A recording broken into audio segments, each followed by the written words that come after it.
Okay, I got to put my timer on because I'm from Cape Breton. Oh, je viens de Cape Breton et des fois j'ai la misère de arrêter de parler. Les personnes de côte est, des fois on a cette misère. Alors salut tout le monde, je suis Chris Cochran, je suis de Chibouctec. Halifax, c'est connu comme Halifax. Je suis aussi viens de Ugamagi qui est Cape Breton. Je suis descendant de les loyalistes et ma grand-mère, son nom est Mary Catherine McLean. C'est un des derniers enfants qui étaient dans l'école des personnes racisées ou colorées. On peut vraiment voir notre héritage des loyalistes et on est les premiers lieux, vous connaissez par Africville, où les esclaves sont arrivés sur la côte est. Je suis ici de parler, c'est quoi d'être un allié, une personne trans, une personne noire, cette feu de poubelle terrible qu'on vit dans ce monde et comment assurer que tout le monde sent en sécurité de qui elles sont. Maintenant, je veux parler de nos aînés trans et dans le milieu entrepreneurial. Il y a deux personnes qui ont commencé un organisme qui s'appelle Street Transvestite Action Revolutionaries, alors les révolutionnaires de la rue des transvestites. Elle était forcée de quitter ces organismes parce que le monde ne croyait pas que les personnes trans devraient exister dans ces milieux. Souvent, les femmes trans noires commencent un organisme, une communauté et ils sont repoussées de cette communauté parce qu'il y a tellement de personnes qui croient que les personnes trans ne devraient pas exister. Je suis sûre que vous avez vu des groupes LGB. Il y a Marlena Smith. Ça, c'est Daniel. Je ne vais pas l'appeler Daniel Smith. Son nom réel, c'est Marlena. Ça, c'est un problème qu'on a de plus en plus, que les femmes trans et les femmes transracisées arrivent dans les lieux, ils améliorent ces lieux, et puis après, à un moment donné, c'est les personnes blanches prennent le pouvoir et ces femmes trans sont repoussées par leur communauté. J'ai même ressenti ça et j'ai eu ces expériences dans ma propre communauté à Halifax. J'ai commencé des événements et les autres personnes ont pris contrôle et ils essaient de repousser les personnes parce qu'ils ne croient pas que les personnes trans ne devraient pas exister dans ces communautés. Donc, on pense, c'est donner les statistiques sur les personnes trans. J'ai juste 40 ans et je suis un aîné, un sage dans mon communauté. C'est terrible. C'est juste 32 le moyenne de l'âge pour une femme trans. Alors, je suis déjà 8 ans dépassée. Alors, quand on parle de l'entrepreneuriat, on n'arrive jamais au point pour être propriétaire des commerces et on ne peut pas développer ça parce qu'on vit normalement pas au-delà de la date ou l'âge où les personnes commencent à s'approcher. C'est juste récemment qu'on commence à voir les femmes transracisées d'être un peu comme bienvenues, acceptées dans les lieux, mais être invitées même de parler comme les lieux comme où je suis en ce moment pour parler à vous. Comme une femme noire, trans, je mets tout de l'avant, de dire que les femmes transracisées, nous sommes les raisons pourquoi on organise des activités de même. Je savais pas qu'on avait un bal à soir et j'aurais pu apporter tous les éléments de drague que j'ai, mais au moins j'ai des perruques, j'ai quelques-unes, t'en fais pas. Souvent, on est repoussé de plusieurs lieux. Et au Canada, on a cette ignorance de politesse. On fait semblant qu'on n'est pas transphobe, misogyne, toutes ces affaires. Parce que s'ils l'ont pas, et si ça existe, c'est moins pire que la frontière du Sud. Et non, nous avons ces problèmes. Et nous avons beaucoup quand on va dans l'exemple de Marlena et tous les projets de loi qu'elle essaie de mettre de l'avant en ce moment et qu'on voit à travers le Canada. Tout est en train de pousser à travers notre monde et on ne peut plus l'ignorer. Ce poison qui rentre.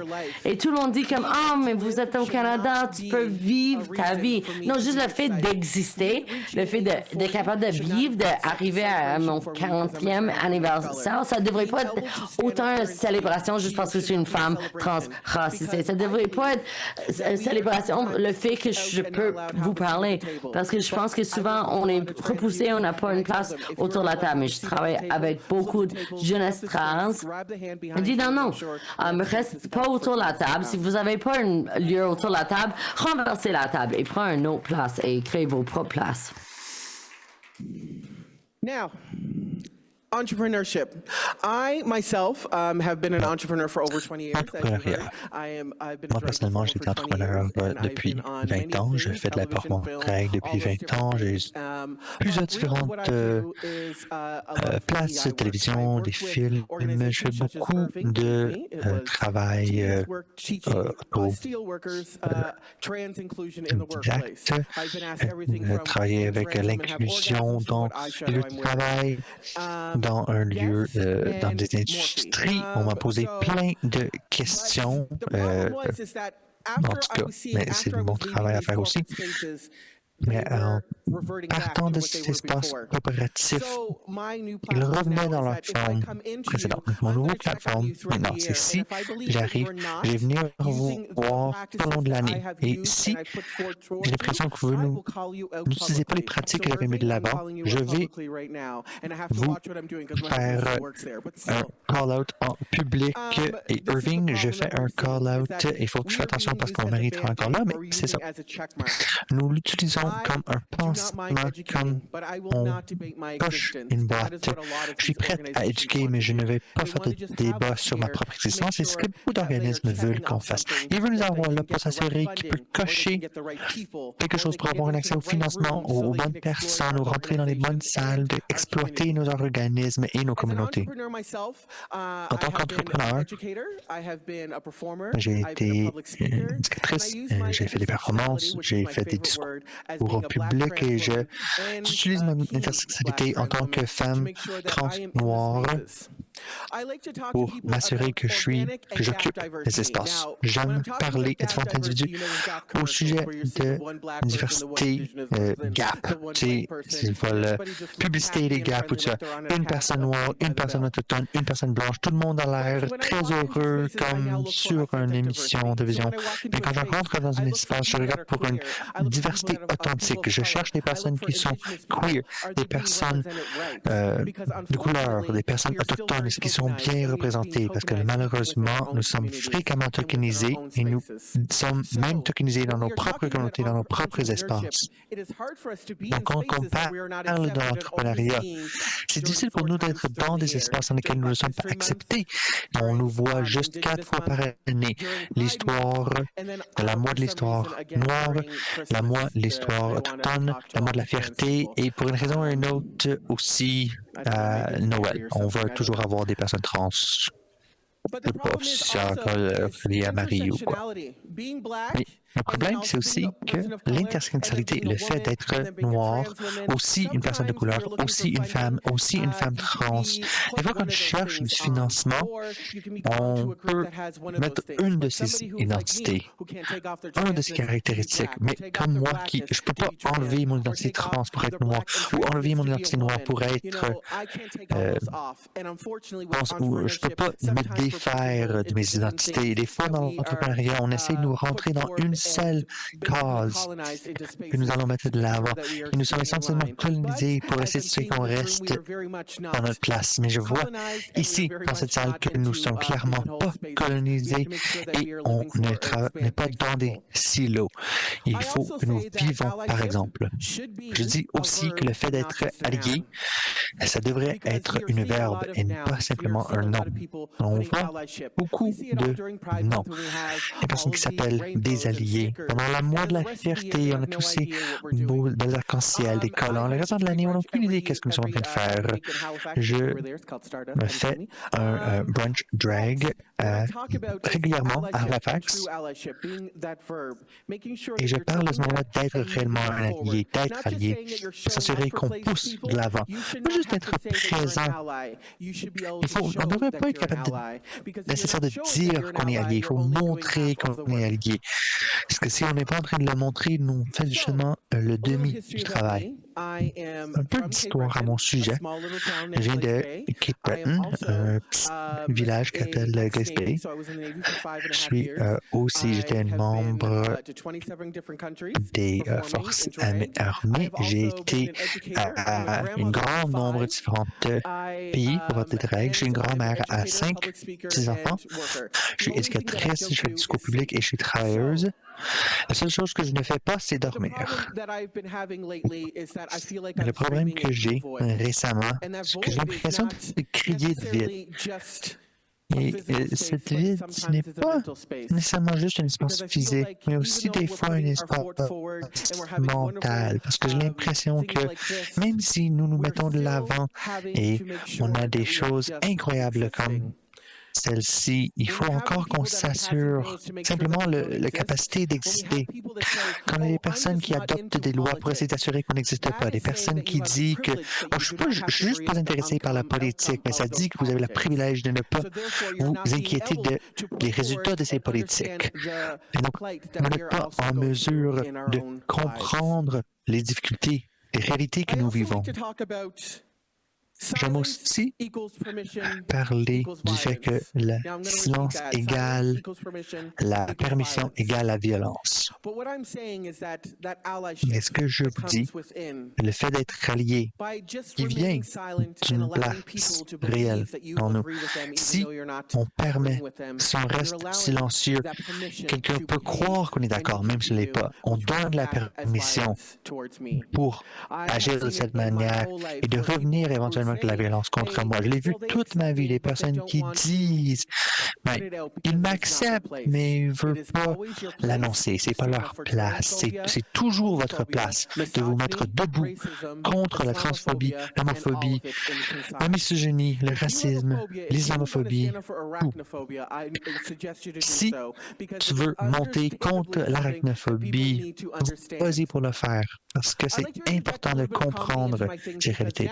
J'essaie d'être un peu comique, parce que là, je vais dire quelque chose qui sont un peu moins drôles. En 2011, j'ai eu quelqu'un qui a cogné à ma porte. C'est des personnes qui n'aimaient pas qu'il y avait une femme trans noire dans la communauté. On m'a tiré à travers la porte. Je souffre des troubles post-traumatiques parce que j'ai été tiré dans mon bras. Des fois, je perds la sensation dans ma main. Des fois, si je frappe quelqu'un assez fort, moi, je le ressens pas. C'est une bonne chose. Je suis aussi autiste, alors on voit plein de personnes qui me regardent. C'est très étrange. Je comprends que j'ai une profession un peu étrange, être tout le temps debout devant plein de personnes, mais je pense que ma force, c'est mon autisme, parce que j'adore la recherche. Donc, si tu fais quelque chose que je n'aime pas, je vais rechercher chaque partie de ta vie. Alors, c'est important d'être ami avec moi. Il faut juste... tu peux demander à mon mari. Ayant dit tout ceci, le monde est épeurant, il est terrible, mais les problèmes que nous avons dans nos propres communautés, c'est que nous ne regardons pas veille les unes sur les autres. Ça s'appelle la communauté queer, mais des fois, cette communauté, il y a des secteurs, des personnes LGBT, des personnes LGBT qui ne pensent pas que les personnes trans devraient exister. On a des personnes trans élitistes qui pensent que les personnes trans devraient avoir des chirurgies ou changer des parties de leur corps pour être qui ils sont. Il y a des personnes qui pensent que les personnes non-binaires ne devraient pas exister. On a des personnes racistes aussi. Je crois que si vous vouliez faire partie de cette communauté, faire partie de la communauté en entier, parce que vous ne devez pas vous mettre de l'avant d'une façon qui vous donne toutes les libertés que notre communauté peut offrir, mais là, les nier à quelqu'un d'autre. Si vous faites partie de la communauté queer, il faut vous mettre debout contre le génocide en Soudan et en Palestine. Il faut vous mettre debout pour votre communauté trans. Il faut vous mettre debout pour les peuples autochtones, que ceci est et sera toujours leur territoire.